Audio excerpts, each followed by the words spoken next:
পড়ছে দেখো। বৃষ্টি পড়ছে তো কনিষ্ক, যাওয়া হবে না।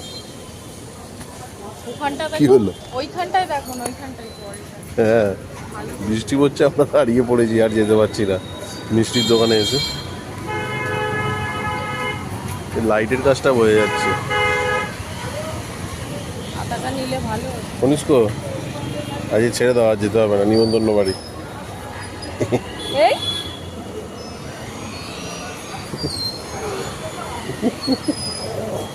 মুখটা দেখো, যাবো যাবো, বৃষ্টিটা কমুক তবে যাবো।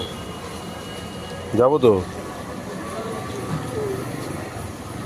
যাবো তো, কাঁদছো কেন? আচ্ছা যাবো, নিয়ে যাবো। বৃষ্টিটা কিন্তু হেভি জোর পড়ছে দেখো। হ্যাঁ, যখন গাড়িগুলো যাচ্ছে বোঝা এর যাচ্ছে। ফলে মিষ্টির দোকানে এসছে, দাঁড়িয়ে পড়েছে, 8টা বেজে গেছে। খাওয়া দাওয়া বন্ধ হয়ে যাবে, খাওয়া এই, শেষ। ফালতু কথা বলে।